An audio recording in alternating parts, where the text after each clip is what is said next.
China and the US. These are the two most powerful and important countries in the world today. And everyone loves to see a good fight. So these two countries are often pitted against each other. Let's look at the headlines from 10 years ago. The media has trained us into thinking that the world is a zero-sum game. If the US wins, then China loses. If China wins, then the US loses. This is the narrative that we've been sold because it's what sells magazines. It's what causes people to click into articles. 10 years later, the same story is still being told. This is the actual cover of Time magazine being sold in the United States this month. It says China won. You see, this idea of pitting the US against China makes it seem like there's two teams, a China team and a US team, and these companies are fighting, and there's only going to be one winner in transportation, one winner in e-commerce, one winner in social networking. But I question, is this framework of US versus China fighting head-on really the right framework to use at all? Is this world really a zero-sum game? I look at the companies on this list, and I think about what actually makes up a company anyways. You see, there's employees, there's customers, investors, manufacturers, and for large global companies, most of these constituents, these stakeholders, don't even sit in the same country. Let's take your employees, designers, engineers. They might be in one country, but maybe your product and support team is elsewhere. For large global companies, increasingly their customers and users are around the world. It's actually extremely rare for a large global company to only have investors from one country. And most of manufacturing is still happening in Asia, particularly China. Let's look at a couple of examples. Apple, the Silicon Valley darling American technology company. I ask, how American of a company is Apple anyways?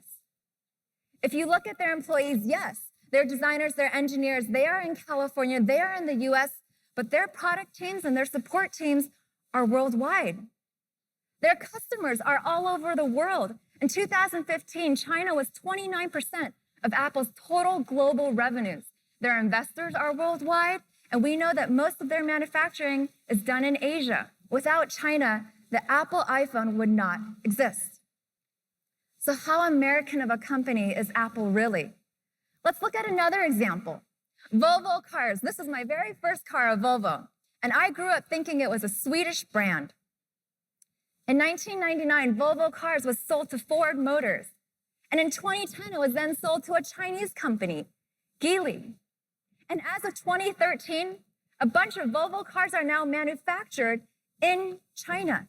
China is, in fact, the biggest market for Volvo cars, the most important country for Volvo cars today.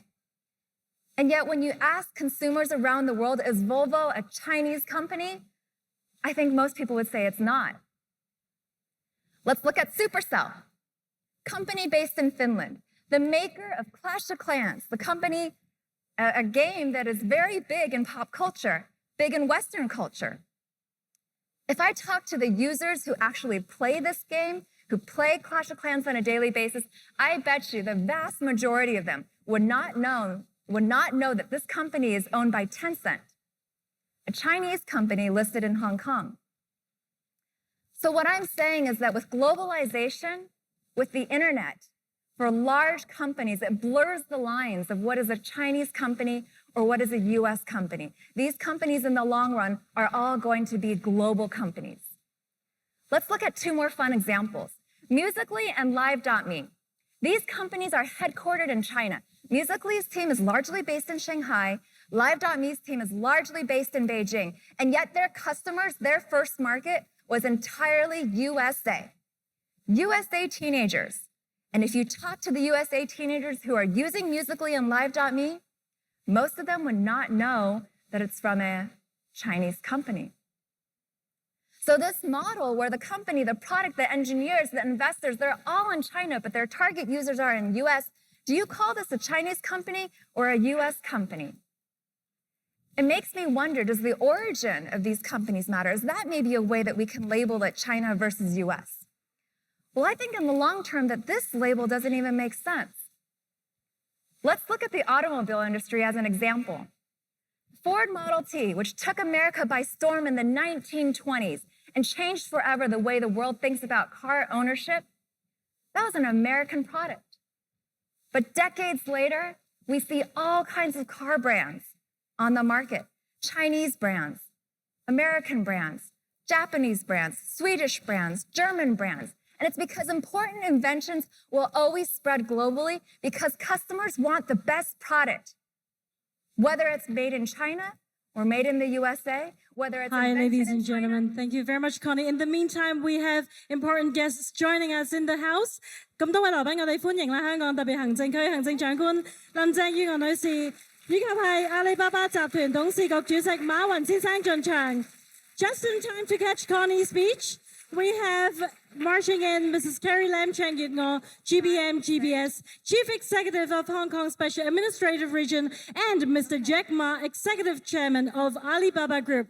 Well, ladies and gentlemen, in the house, we are hearing from Connie on a very important subject. So Connie, back over to you. Thank you. Thank you.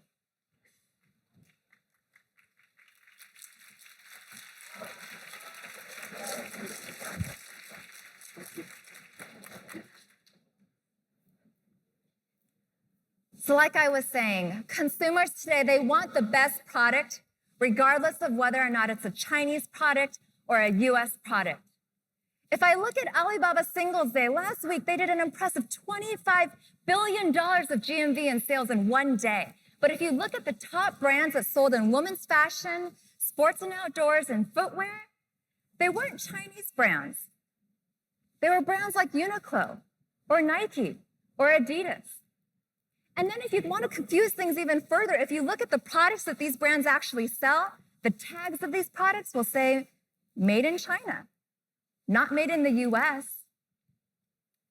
Large companies, large brands, even though they might be thought of as US brands or US companies, are actually global companies. Going global is where the future is at. Now, what does it mean to be going global, especially if you are a tech company? Cross-border business is incredibly difficult. For a US company going to China or a China company going to the US, it's difficult. Jack Ma is very well known for this quote, eBay may be a shark in the ocean, but I'm a crocodile in the Yangtze River. If we fight in the ocean, we lose. If we fight in the river, we win. You see, Jack knew over 10 years ago that he knew his local market better than his competitor. He would be able to hire better. He would be able to operate differently because he had a local advantage. Doing cross-border business is very difficult for both sides because very simple decisions take a long time to make. Even something as simple as where should I set up my headquarters? In Hong Kong terms, what's the difference between setting up my headquarters in Causeway Bay versus Discovery Bay? Will I attract different talent if I headquarter in Kowloon versus Central? These are questions that someone who is local to Hong Kong can answer, but very difficult for a foreigner to understand. When a US company tries to go to China, they have to learn what is a JV, what is a VIE, what is an ICP, what is a rep office, things they've never thought about before. And then the most important part of localizing your product. Today, you can no longer just translate the strings from English to Chinese or vice versa. That is no longer sufficient for localization. When US companies go to China, they are often faced with fierce competition that most of them are not prepared for because in China, things move fast. The scale of 1.3 billion people means there are more startups, there's more competition. In China, it takes only on average 4 years for a company to become a unicorn. In the US, it's 7 years, and you see a huge spike in year number 2. Most US companies, when they do business in China, don't realize that it's like the Hunger Games out there. There's 20, 30 competitors, whereas in the US, there was only 1 or 2. Likewise, when Chinese companies come to the US, they face acceptance challenges as well. Last year, Meitu had a brief spike where it was popular in the US. Very quickly, bloggers and reporters started to attack it. and they said the servers are based in China. They said the app is asking for your GPS location. Can you trust this app? It makes me wonder if Musical.ly, if Live.me was first popular and big in China and then came to the US, would American teenagers have accepted it? Would reporters have the same kind of reaction to a Chinese company? Historically, there have been three approaches where tech companies have gone global. Largely, a lot of American companies have chosen the direct entry route, using their own brand and taking it to another country.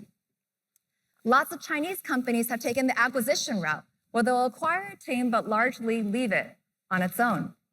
And more, you're going to start seeing US and Chinese companies alike take the investment route, taking a minority stake in a global partner and learning from each other. I'm here today, though, to tell you there's a fourth going global approach. And that's to explore the innovation and inspiration that comes with cross-border learnings. There are so many ways that we can learn from China and the US and take trends from one before they become popular in the other. Let's look at some of these lifestyle trends that are huge in the US. So many of these trends are fairly new to China if you think about it. Pets have become very popular in China in the last 5 to 10 years. Some people will estimate that this is now a $30 billion market in China. Fitness, yoga, road trips. I know people who are opening the Airbnb app in China just because they want to see Western interior design. And I know friends who get married in China, in addition to their red qipao, they will also buy a white wedding dress. My favorite example, rap and hip hop, which has been so core to American pop culture, is now taking China by storm. 30 years later. Last week at the Alibaba Singles Celebration, I saw those performances, and I'd say over half of them were rap or hip hop related. And yet that has been a trend that's been popular in the States for over 30 years. Likewise, if we look at product trends that are seeing product market fit very clearly in China, some of them are now starting to make their way slowly to the US. One of my favorite examples is QR codes. In August of this year, Venmo, a very popular P2P payment app in the US, launched QR codes, and they had this tagline: use QR codes to add a friend so that you can be sure that you're sending money to the right person. And I laughed when I saw that, because WeChat from day one encouraged people to use QR codes to add friends. And of course, in China, where there's 1.3 billion people, of course they would figure out that you can't just do a name search, because I'm going to get hundreds or thousands of results of people if I'm just typing in a name. And most people don't even use their actual faces for their profile photos. So of course, China will figure out this problem faster than the US. Let's look at another case study: messaging platforms and how to incorporate businesses in them. WeChat launched its very first official account in April of 2012. 4 years later, Mark Zuckerberg launched messaging bots for businesses. 4 years later. And this is the Hong Kong advantage. You see, you in the audience, you have exposure to what's popular in the US. You have access to seeing what American lifestyle trends are like. And you know which ones have made it to China and which ones have not yet made it to China. Likewise, you know which products, market fits, and business models are doing incredibly well in China. And you can take those models to the US before the next Facebook or Google figures that out. You in the audience, you have a superpower. You can see the future. And you can act on that future and take this opportunity, because you realize that the US and China can actually learn from each other. There is so much cross-border inspiration that you can embrace. I will say, though, there is one area where there is very clear tension between the US and China, specifically for tech companies. And this particular area is around talent. Today, I do see a war for talent. And it's most obvious when I look in an area where there is a very scarce supply of resources, which is artificial intelligence. Many people will argue today that there are only a couple thousand people in the world that are capable of these expert breakthroughs in AI. And so Chinese companies are willing to pay a lot of money to hire the best talent from the States, and vice versa. In fact, Google has been known to pay up to $70 million for a single engineer working on their self-driving car project. But remember, again, these are people. People can move. And these people in the States can move to work for a Chinese company, and vice versa. In fact, I look at Stanford's PhD program focused on AI and computer science. Around half of them are Chinese. What happens if they all move back to China? And plus, if all these breakthroughs are happening in the academic world, once they publish these papers, well, those breakthroughs are now known to everyone. And the first company that commercializes it, that's the company that wins. So maybe even in this talent war, this US versus China construct, this artificial battle is not the right framework. So I go back to this original question, China versus the US. Are we partners or competitors? I don't believe the world is a zero-sum game. I believe with globalization and with the internet, both parties can win. In fact, if China is strong, it's great for the US. We have more customers to sell products to. And the same thing is true vice versa. If rap is going to be big in China, what are the fashion trends that come out of it? What are the music festival business models that come out of that? If all the pets were purchased 5 or 10 years ago, all of these pets are going to start needing veterinarian clinics, and they're all going to start needing pet insurance. There are so many business opportunities in the land of cross-border, and remember that you have a superpower because you can see the future. Spot the Western lifestyle trends that have not yet made it to China. Look for the China product, business model, and innovation that has not yet made it to the States. Seize that opportunity and embrace globalization. Thank you.